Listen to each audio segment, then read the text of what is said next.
வெளியாகியுள்ள 2025ஆம் ஆண்டிற்கான கல்வி பொதுத்தராதர உயர்தர பரீட்சை பெறுபவர்கள் தொடர்பில் பரீட்சைகள் திணைக்களத்தின் விசேட ஊடக சந்திப்பு இடம்பெற்றுள்ளது. நாடளாவிய ரீதியில் அனைத்து பிரிவுகளிலும் பரீட்சைக்கு தோற்றிய பரீட்சார்த்திகளில் தமிழ் மொழியில் முதல் 10 இடங்களை பிடித்த மாணவர்களின் விவரங்கள் குறித்த ஊடக சந்திப்பின் போது வெளியிடப்பட்டுள்ளது.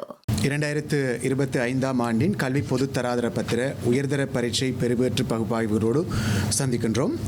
2025ஆம் ஆண்டு நவம்பர் மாதம் 5ஆம் திகதி ஆரம்பித்து 2025ஆம் ஆண்டு டிசம்பர் 10ஆம் திகதி வரையிலே இந்த பரீட்சை நடாத்துவதற்கான முன்னேற்பாடுகள் செய்யப்பட்டிருந்தன. இருப்பினும் கூட நாட்டிலே ஏற்பட்ட இடர் காலநிலைமை காரணமாக இந்த பரீட்சைகளை ஒத்திவைக்க வேண்டிய தேவை ஏற்பட்டது. அந்த அடிப்படையிலே ஒத்திவைக்கப்பட்ட பாடங்கள் ஜனவரி மாதம் 12ஆம் திகதி முதல் 20ஆம் திகதி வரையான காலப்பகுதியிலே நடாத்தி முடிக்கப்பட்டிருந்தன. இந்த பரீட்சைக்காக நாடளாவிய ரீதியிலே 2362 நிலையங்களிலே பரீட்சார்த்திகள் தோற்றியிருந்தார்கள். இந்த பரீட்சையினுடைய சகல செய்முறை பரீட்சைகளும் இம்மாதம் மார்ச் மாதம் 16ஆம் திகதி அளவிலே நிறைவு பெற்றிருந்தது. அந்த வகையிலே இந்த பரீட்சை பெறுபேறுகளை 31ஆம் தேதி நேற்றைய நாள் 31ஆம் தேதி ஆகிற பொழுது முழுமையாக வெளியிடுவதற்கான ஏற்பாடுகளை நாங்கள் செய்திருந்தோம். இந்த சந்தர்ப்பத்திலே நாட்டிலே ஏற்பட்ட இடர் காலநிலைமையின் போதும் கூட பரீட்சை பணிகளுக்காக எந்தவித சவால் நிலைமைகளையும் தோற்றுவிக்காத விதத்திலே அவற்றை வெற்றிகரமாக முன்னெடுப்பதற்கு விசேடமாக வினாப்பத்திரங்கள், விடைத்தாள்கள், அவற்றினுடைய பாதுகாப்பு தொடர்பிலே பங்களிப்பு செய்த, அவற்றுக்காக பல்வேறு அர்ப்பணிப்புகளை செய்த சகல தரப்பினரையும் இந்த இடத்திலே நாங்கள் ஞாபகப்படுத்துகிறோம். விசேடமாக உயர்தர பரீட்சையை பொறுத்தளவிலே பாடசாலை பரீட்சார்த்திகளாக 2,40,188 பரீட்சார்த்திகள் விண்ணப்பித்திருந்தார்கள். அவர்களிலே 2,21,413 பரீட்சார்த்திகள் தோற்றியிருந்தார்கள். தனிப்பட்ட பரீட்சார்த்திகளை பொறுத்தளவிலே 90,809 பரீட்சார்த்திகள் விண்ணப்பித்திருந்த இடத்திலே 60,317 பரீட்சார்த்திகள் பரீட்சைக்காக தோற்றியிருந்தார்கள். இவர்களுள் பல்கலைக்கழக அனுமதி கூறிய தகமையை, அடிப்படை தகமையை பெற்ற பரீட்சார்த்திகள் என்ற வகையிலே பாடசாலை பரீட்சார்த்திகளிலே 1,46,405 பரீட்சார்த்திகள் அதற்கான தகமையை பெற்றிருக்கிறார்கள். அவர்கள் மொத்த பரீட்சார்த்திகளிலே 66.12% மாணவர்களாக காணப்படுகிறார்கள். அதே போன்று தனிப்பட்ட பரீட்சார்த்திகளை பொறுத்தளவிலே 30,122 பரீட்சார்த்திகள் பல்கலைக்கழக தகுதிக்கான அடிப்படை தகமையை பெற்றவர்களாக இருக்கிறார்கள். மொத்தமாக பரீட்சைக்கு தோற்றிய மாணவர்களிலே 1,76,527 பரீட்சார்த்திகள் பல்கலைக்கழக அனுமதிக்குரிய அடிப்படை தகமையை பெற்றவர்களாக இருக்கிறார்கள். இவர்களுள் 3 பாடங்களிலும் சித்தி பெற்ற பரீட்சார்த்திகளை பொறுத்தளவிலே பாடசாலை பரீட்சார்த்திகள் 7,477 பேர் இருக்கிறார்கள். இவர்கள் பரீட்சார்த்திகளிலே 3.37% மாணவர்களாகவும், தனிப்பட்ட பரீட்சார்த்திகளை பொறுத்தளவிலே 823 பேர், இவர்கள் 1.36% மாணவர்களாகவும் காணப்படுகிறார்கள். பரீட்சைக்கு தோற்றிய மொத்த பரீட்சார்த்திகளிலே 8,300 பரீட்சார்த்திகள் தாம் தோற்றிய 3 பாடங்களிலும் சித்தியை பெற்றவர்களாக இருக்கிறார்கள். பாடத்துறை ரீதியாக ஒவ்வொரு பாடத்துறையிலும் பாடசாலை பரீட்சார்த்திகள், தனிப்பட்ட பரீட்சார்த்திகள், இவர்களில் பல்கலைக்கழக அனுமதிக்காக தகமை பெற்றவர்கள் என்று நோக்குகிற பொழுது உயிரியல் பாடத்துறையிலே 59.56% பாடசாலை பரீட்சார்த்திகளாகவும் 58.4% தனிப்பட்ட பரீட்சார்த்திகளாகவும் இருக்கிறார்கள்.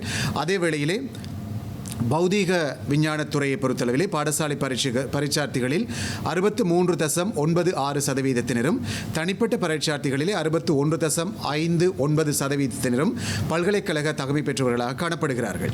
வர்த்தகத்துறையை பொறுத்தளவிலே 72.02%, தனிப்பட்ட பரீட்சார்த்திகளிலே 66.29% பல்கலைக்கழக தகமை பெற்றவர்களாக இருக்கின்ற அதே வேளையிலே கலைத்துறையிலே பாடசாலை பரீட்சார்த்திகளுடைய சதவீதம் 67.57%, தனிப்பட்ட பரீட்சார்த்திகளுடைய சதவீதம் 63.58% காணப்படுகிறது.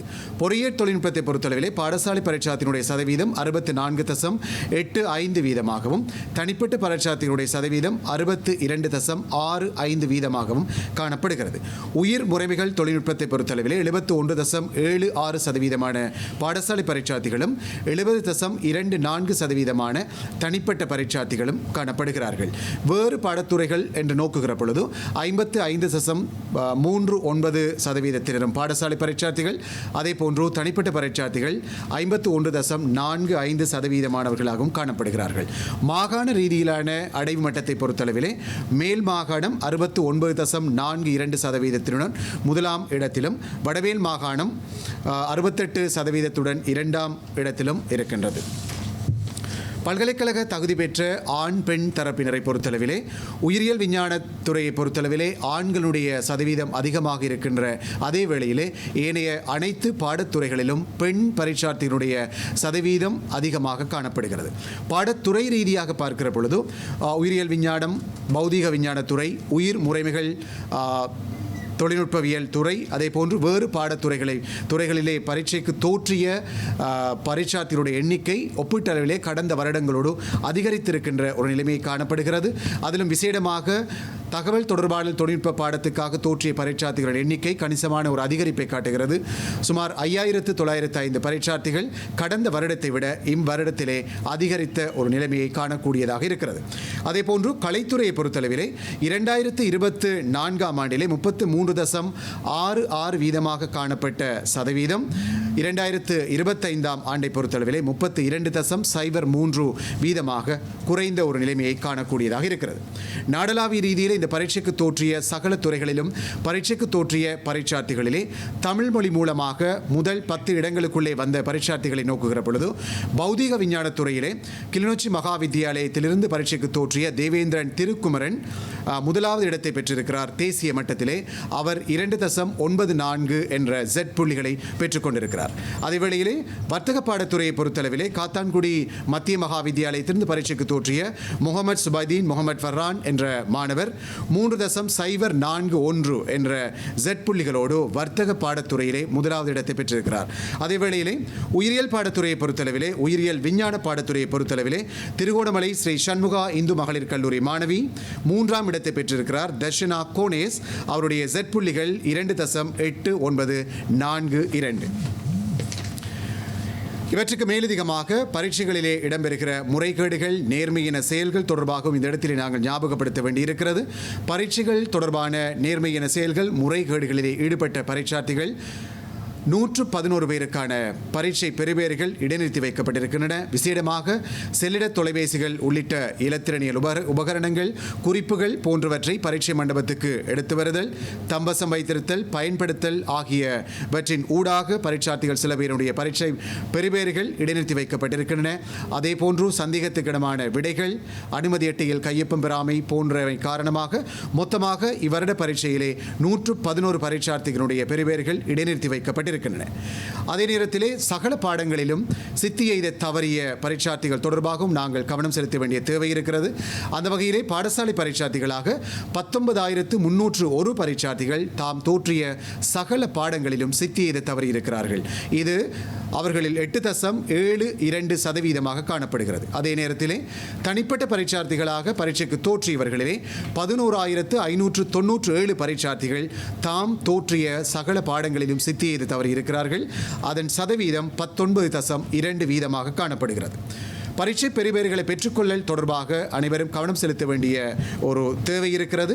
உத்தியோகபூர்வ இணையதளத்திலே பரீட்சை திணைக்களத்தின் உத்தியோகபூர்வ இணையதளத்திற்குள் பிரவேசித்து பெறுபேற்று சான்றிதழை பெற்றுக்கொள்வதற்கான வாய்ப்பு இருக்கிறது. இதிலே விசேடமாக பரீட்சார்த்திகளை பொறுத்தளவிலே நீங்கள் உங்களுக்கான பரீட்சை சான்றிதழ்களை பெற்றுக்கொள்வதற்காக பரீட்சை திணைக்களத்துக்கு வருகை தர வேண்டிய தேவையில்லை. நிகழ்நிலையிலே அதற்கான கொடுப்பனவை செலுத்தி நீங்கள் வீட்டிற்கே பரீட்சை சான்றிதழ்களை பெற்றுக்கொள்வதற்கான விரைவு தபால் மூலம் பெற்றுக்கொள்வதற்கான ஏற்பாடுகள் செய்யப்பட்டிருக்கின்றன.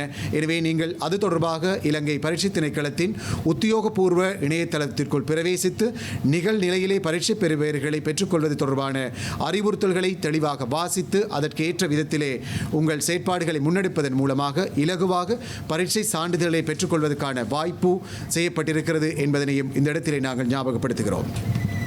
தவிரவும் உயர்தர பரீட்சையிலே நாம் வெளியிட்ட பெறுபேறுகள் தொடர்பாக திருப்தியுறாத பரீட்சார்த்திகள் யாரேனும் இருப்பார்களேயானால் அவர்கள் மீளாய்வுக்காக விண்ணப்பிக்கலாம். ஏப்ரல் மாதம் 6ஆம் திகதி முதல் 22ஆம் திகதி வரையிலான காலப்பகுதியிலே நிகழ்நிலையிலே பரீட்சார்த்திகள் தனிப்பட்ட ரீதியாக நிகழ்நிலையிலே பரீட்சை பெறுபேறுகளுடைய மீளாய்வுக்காக விண்ணப்பங்களை சமர்ப்பிக்க முடியும். இத்திகதி எக்காரணம் கொண்டும் நீடிக்கப்பட மாட்டாது என்பதனாலே தயவு கூர்ந்து மீளாய்வு செய்ய வேண்டும் என்று எதிர்பார்க்கின்ற பரீட்சார்த்திகள் உரிய காலப்பகுதியிலே நீங்கள் தனிப்பட்ட ரீதியாக, நீங்கள் பாடசாலை பரீட்சார்த்தியாக இருக்கலாம் அல்லது தனிப்பட்ட பரீட்சார்த்தியாக இருக்கலாம், நிகழ்நிலையிலே தனிப்பட்ட ரீதியாக மீளாய்வுக்காக உங்களுடைய விண்ணப்பங்களை சமர்ப்பிக்க முடியும் என்பதனை இந்த இடத்திலே நாங்கள் ஞாபகப்படுத்துகிறோம். 2026 ஆண்டுக்குரிய கல்வி பொதுத்தராதர பத்திர உயர்தர பரீட்சை ஏற்கனவே பரீட்சை திணைக்களம், கல்வி அமைச்சு ஆகியவற்றினால் திட்டமிட்டபடி 2026 ஆண்டு ஆகஸ்ட் மாதம் 10ஆம் திகதி ஆரம்பித்து செப்டம்பர் மாதம் 5ஆம் திகதி வரையிலே நடாத்துவதற்கான ஏற்பாடுகள் முன்னெடுக்கப்பட்டுக் கொண்டிருக்கின்றன. அதற்கான விண்ணப்பங்கள் இப்பொழுது கோரப்பட்டிருக்கின்றன. இம்முறை பரீட்சைக்கு தோற்றிய தாம் இன்னொரு தடவை பரீட்சைக்கு தோற்ற வேண்டும் என்று கருதுகிற பரீட்சார்த்திகள் இருப்பீர்களே, ஆனால் இக்கால பகுதிக்குள் கண்டிப்பாக நீங்கள் உங்களுடைய விண்ணப்பங்களை சமர்ப்பிக்க வேண்டும் என்பதனையும் இந்த இடத்திலே நாங்கள் ஞாபகப்படுத்துகிறோம். அதனையும் விட மீளாய்வு பெறுவீர்கள் வரும் வரையிலே நீங்கள் காத்திருந்து அதற்கு பின்னர் விண்ணப்பிக்கலாம் என எதிர்பார்க்காதீர்கள். உயர்தர பரீட்சைக்காக விண்ணப்பங்கள் கோரப்பட்டிருக்கின்ற இக்கால பகுதிக்குள்ளேயே நீங்கள் கண்டிப்பாக விண்ணப்பிக்க வேண்டும் என்பதை இந்த இடத்திலே ஞாபகப்படுத்துகிறோம். இறுதியாக இந்த பரீட்சை பணிகள் முழுவதனையும் வெற்றிகரமாக நடாத்துவது தொடர்பிலே சகல ஆலோசனைகளையும் வழங்கிய பிரதமரும் கல்வி அமைச்சருக்கும் அதேபோன்று கல்வி அமைச்சின் செயலாளர் உள்ளிட்ட பல்வேறு தரப்பினர் இந்த பரீட்சை பணிகளை முன்னெடுப்பதற்காக தமது ஒத்துழைப்புகளை, அர்ப்பணிப்புகளை, வழிகாட்டு வழங்கியிருந்தார்கள். அத்தனை தரப்புக்கும் இந்த இடத்திலே நாங்கள் நன்றி கூறுவதோடு பரீட்சை பெறுபவர்களை பெற்றுக்கொண்ட அனைத்து பரீட்சார்த்திகளுக்கும் இனிய வாழ்த்துக்களை கூறி விடைகொள்கிறோம். நன்றி.